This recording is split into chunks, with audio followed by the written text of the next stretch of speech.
Okay, everybody, we have a slight change in plans. We are joined... All by myself. We are joined by Henrik Stenson, the captain of Majestics GC, and our friend Sergio Garcia will be joining us in 30 minutes. So we will just have our defending champion, Henrik Stenson. Welcome. Thank you. It has been a year since you won in your LIV Golf debut. Can you just reflect on that moment a year ago and tell us a little bit about what this past year has been like for you since then? Was it only a year ago? Right? Yeah, it feels like a lot of things have happened in a year's time, on and off the golf course. Great to be back. It's a great golf course. I obviously brought some really nice game last year to be able to come out on top here. Tough track. Haven't been out yet, but I hear the rough is really lush, so a lot more of those fairways and greens that I hit last year is going to be the recipe, I'm sure, and I could see it playing even longer given the rain we had day before yesterday. So yeah, it's going to be fun to head out there again and kind of figure out all the golfing parts, and then yeah, brings back great memories. It was intense, but a great week for me. And what's this past year on LIV? This marks a year since you've joined LIV then, obviously, as well. What's this past year on LIV Golf League been like for you? Yeah, I mean, it's kind of been a bit of a whirlwind for everyone, right? It's been a lot of things happening in the golfing world, and a lot of, you know, new venues, exciting tournaments across the world, and like Australia, to mention one, that was a really cool week. So yeah, we've been out and about. And yeah, it's been great. It's been great. And you've had a full year of team golf now, and being part of, you know, one of the most cohesive teams out here. Has that impacted your game at all, or just talk about what it's been like to be playing team golf for a year? I'm just trying to win one of those Wednesday afternoon matches. We've got a big one coming up this afternoon, and I'm starting to question myself because I keep on losing with Sam Horsfield.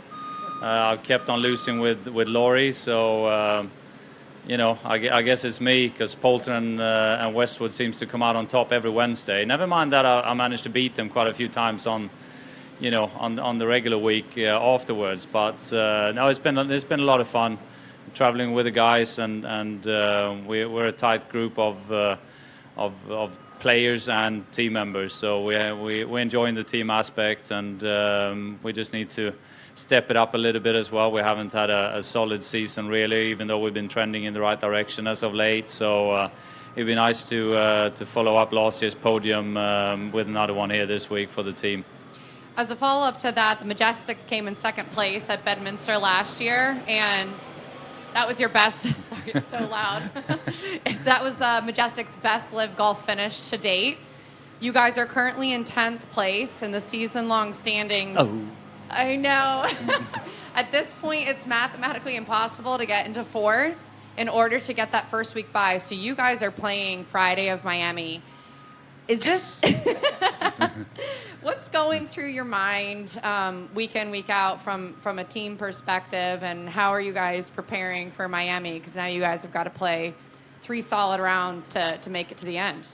Yeah, I mean, Miami was a great venue last year. It's another good test of golf, and no, we'll be ready. I think it doesn't really matter if you get a bye on the first round or not. You gotta bring some good game within the team, and we'll be ready for it. And you know, whoever you face, you got to play well. So as always in kind of a playoff situation, what's been there throughout the rest of the season doesn't matter as much, and you gotta bring some good games. So we'll be ready, and looking forward to that as well. But 1 week at a time, and we'll try. Even if we can't get to 4th, then we'll still try and get something good going here to build up some momentum.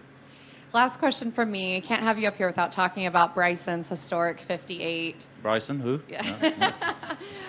Tell us a little bit from like a, you know, colleague perspective. What was that like to witness that, and have you had a chance to talk to Bryson? Yeah, I have. I saw him both afterwards and saw him yesterday as well. No, hugely impressive weekend, and of course a lot of focus on the 58, but he also shot 61 the day before, so to have a 119 score weekend. Normally, if you shoot around 130, you're having a heck of a weekend. So it was 2 very impressive days of golf, and we all know he can hit it a country mile, and he obviously did that straight. But there's a lot more going into it than just hitting it long and straight. You got to hit those approaches and make the putts. And I mean, he made so many birdies that I think we all lost count. So hugely impressive weekend, and yeah, it'd be interesting to see if he can follow that up this week and keep on driving the ball that way. I think we can see ourselves in a bit of trouble here. Thank you, Henrik. I'm going to kick it over to my colleague, Mike. Henrik, in the year you've been here, has there been one surprise about the whole team competition that you didn't expect to see or didn't think about when you first joined? No, I think we obviously seen a couple of the teams play really solid throughout the year, and yeah, that's just been for us the Majestics as a team. We haven't been able to put those scores down that's needed to really challenge some of the best teams out there. So we got some work to do, and there's been some impressive teams. And as you know, with the team format, counting 3 out of 4 scores is not just enough to shoot 3 solid scores. You got to get some low numbers on the board as well, and that's where I feel like we've kind of been lacking on our end. So we just got to shoot some lower scores. If there's been I don't know. I mean, I think it's been a lot of fun. Like I said, traveling and spending that extra bit of time with my teammates, players that I've known for a long time, and you kind of feel like you're getting even tighter playing that much and traveling together. So I'm enjoying it, and we just need to make a few more birdies here and there. Was there one thing about Lee or Ian that you've learned in the last year that you didn't know about?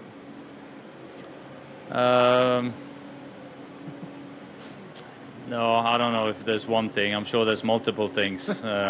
Some of them might not be able to be repeated here.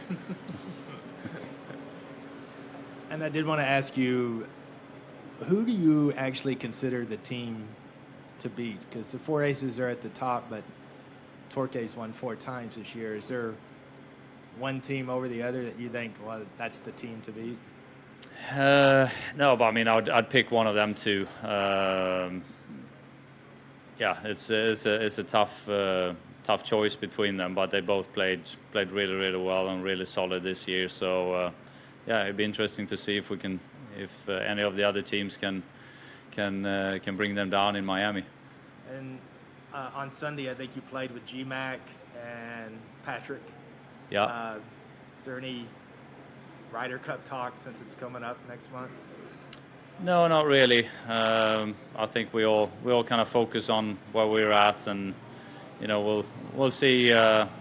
We know the situation kind of with the Ryder Cup. There might still be some kind of loose ends coming into September here. That's going to be some decisions being made up on who's going to be there. But I just hope in the long run that we might be in a different situation going into the next one or going forward with anything from involvement from different players and players on the field. But that's not my decision, so we'll see what happens. All right, I appreciate it. Thanks. Thank you. Hey, Henrik. It's working? There we go. If I could, I wanted to ask you about the framework agreement. Phil has said that if a deal does get hammered out, there's not a single, I think his quote was, not a single player on LIV who would want to play on the PGA Tour. Do you think that's an accurate assessment from conversations you've had with your fellow players out here?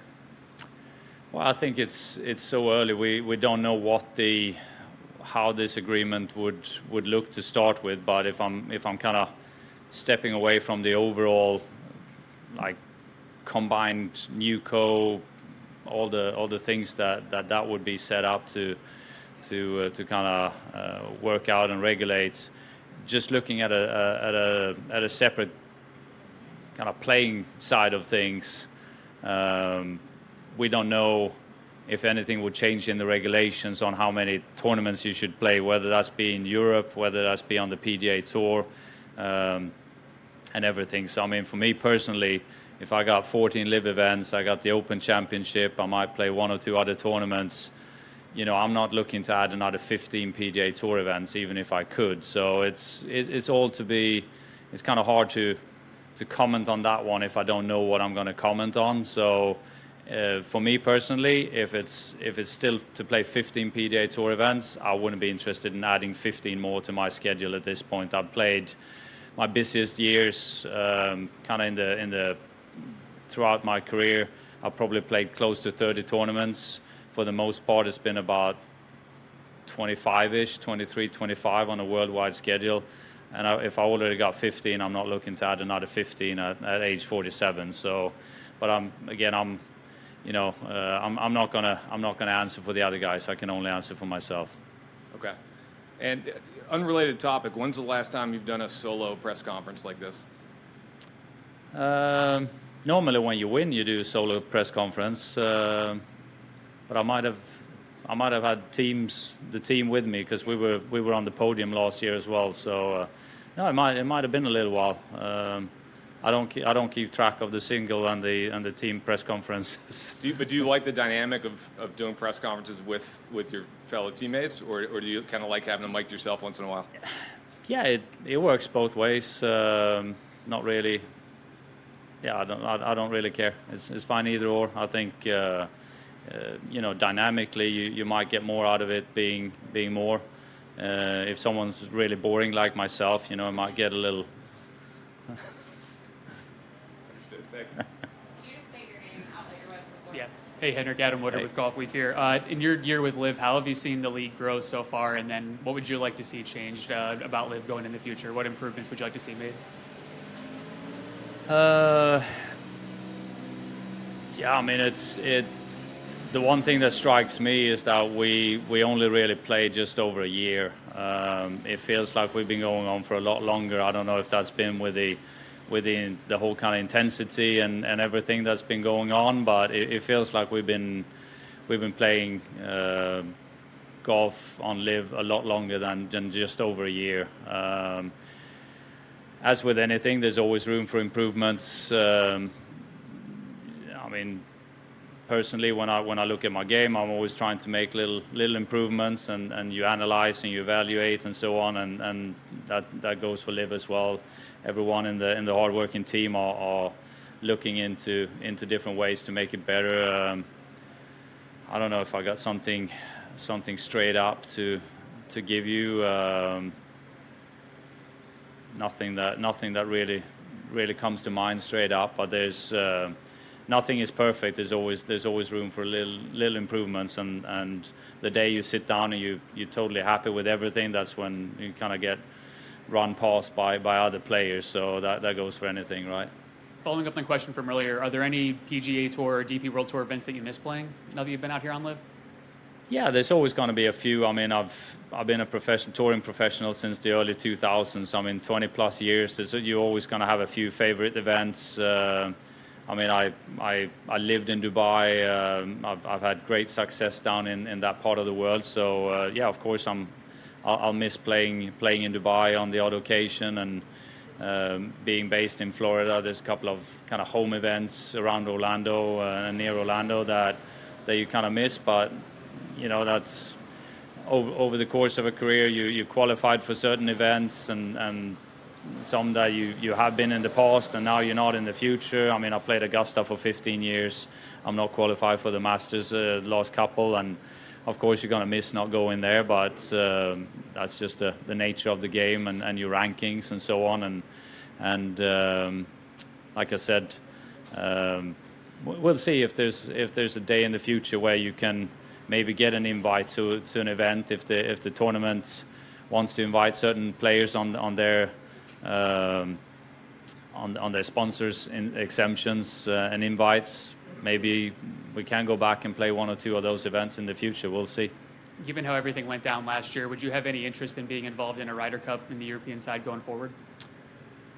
I hope we can see maybe a different future down the line somewhere. Whether that involves me or some of the other guys, it's kind of a lot of speculation, and I'll just wait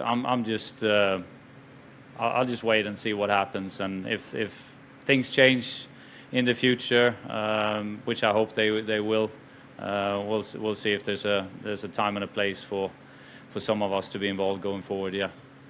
Hey Henrik, Gabby Herzig from Sports Illustrated. Well, do you think you'll watch the Ryder Cup this year? How closely will you be paying attention?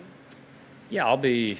I mean, Ryder Cup's been a big part of my career. I got some of my greatest golfing memories from the Ryder Cup, and a lot of my friendships were built from the Ryder Cup. So yeah, I'll follow. I'm a golf fan as well, and I'll follow the scores. And I don't know. It's not like I've decided that I got my lounge chair and the popcorn bucket, and that I'm going to sit there every hour of it. But of course I'll check in, and I know what the bags are going to look like. And what do you think you'll miss most about being part of that program? No, it's a special week, and the kind of the team room and the team.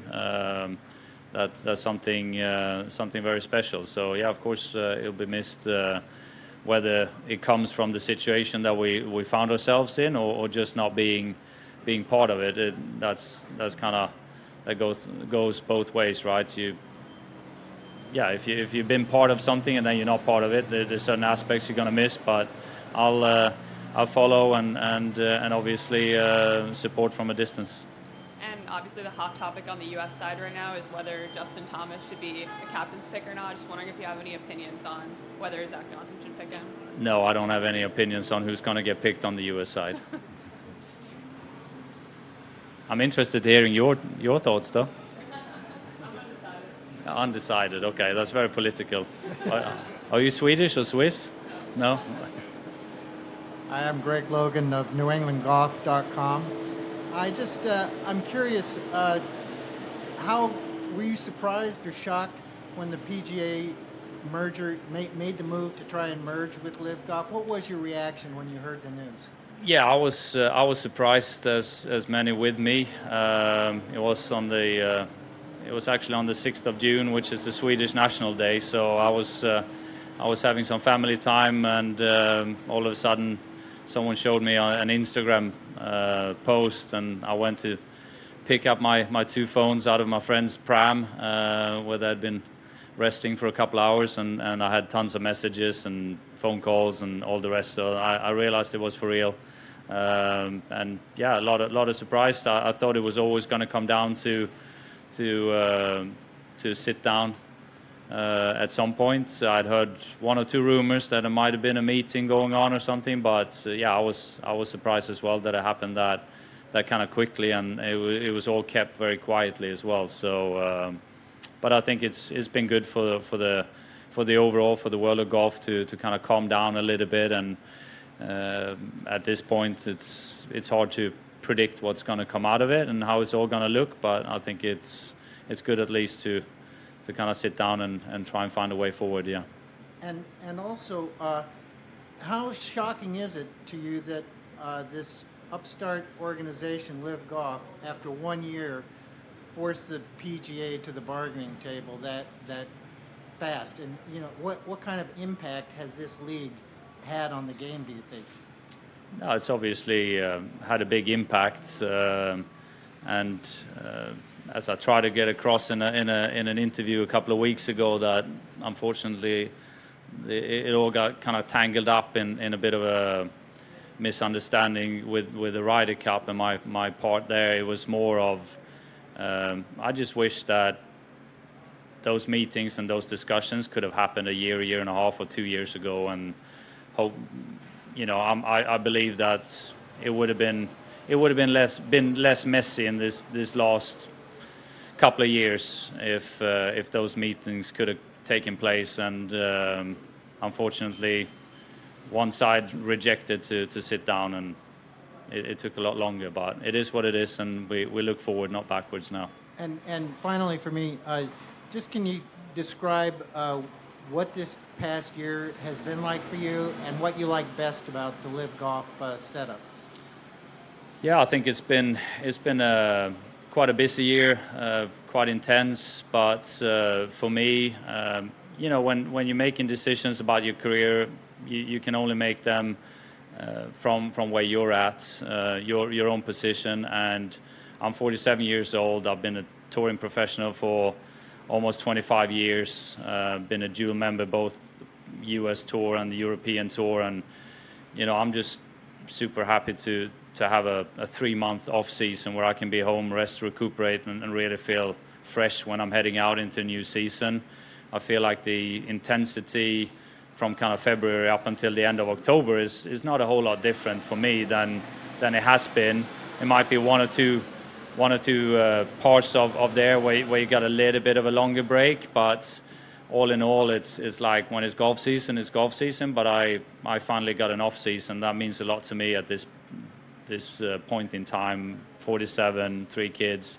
Have a chance to kind of build up and feel fresh going into a new season. Then it's been a lot of fun to be traveling with playing a few tournaments less. I haven't minded going, back to some of the places where I kind of started up my career, playing in Asia, playing in Australia. I hadn't been down to Australia since 2006. We had a huge reception when we came down there, and Australia got some of the best golf courses in the world. So that was great, and I kind of feel like I've gone back to the roots a little bit with some of the venues that we've visited and played at over this past year. So I'm very happy and feel good going forward. Thank you very much. Thank you. Hey, Henrik. Teddy Fenton with Luckiest Golfers on Earth. I had asked you last year at the end of when you won, that you donate a portion of your earnings to your foundation, the Henrik Stenson Foundation, and the work you do with adaptive golf and kids. You've had 2 big seasons. My question is, what have you been able to do at the Henrik Stenson Foundation more with this new influx of resources? Yeah, I've got a great team that works with the foundation and the different events that we put on. You mentioned a few there, like we have a big national junior event in Sweden together with my former caddy, Fanny Sunesson. So we had that this year, and again, and then we also do a paragolf tournament. We're having camps for young paragolfers who want to try and take up the sport and see what it's all about. And we got some pretty good stuff in the pipeline going forward without spilling any secrets. But I'm excited. Like I said, I got a great team. We have possibility to do a lot of good stuff and change young kids' future for the better through golf and other initiatives also that just involve sport. And I'm excited for that, and that's something I can also focus more on the day I kind of wind down my active playing career. That's certainly one thing that I'm looking into in the future to be able to expand even more. But we got some good stuff there, and then we're also doing a lot of initiatives through Little Sticks, which is the Team Majestics kind of charity and focus, which very much aligns with the stuff that I've done through my own foundation. So exciting times, and please go in and keep updated with all the things we do there. Well, great work and good luck this week. Thank you. Thanks. Greg Matora, USA Today Network. You've talked about how the future is a little bit uncertain, but certainly you must imagine what it could be looking forward. What would you like to see happen in the next year, 2 years, 3 years in professional golf? Well, I haven't, since it's not on my table, I haven't really thought that much about it. I mean, I'm happy with the schedule at LIV. That's what I have in front of me. It'd be nice to maybe add 1 or 2 more tournaments like the ones that I mentioned earlier that I've played many times over the years if there's a way to do that. But I'll just wait and see what comes out of this and what the tours might, try and come up with combined going forward. So I haven't really, to be honest, thought much about how it could look and what would be my ideal scenario. I mean, I'm playing here and I'm happy with that, and that's what I'm focusing on, and we'll see what the opportunities will be in terms of if that's to take up another membership in the future somewhere and so on. But like I said, I'm not looking to play 30+ weeks of golf. So if the criteria that's kind of been over the last, for the different tours over many years, I'm not looking to add a PGA Tour schedule at 15 tournaments, even if I had the opportunity. But we'll see what happens. Thank you. Thank you. Henrik has some more to All right. so I gotta let it go, but we'll be back with Sergio shortly. All right. Thank you, Henrik. All right. Thanks, guys. Have a great Thank day. you.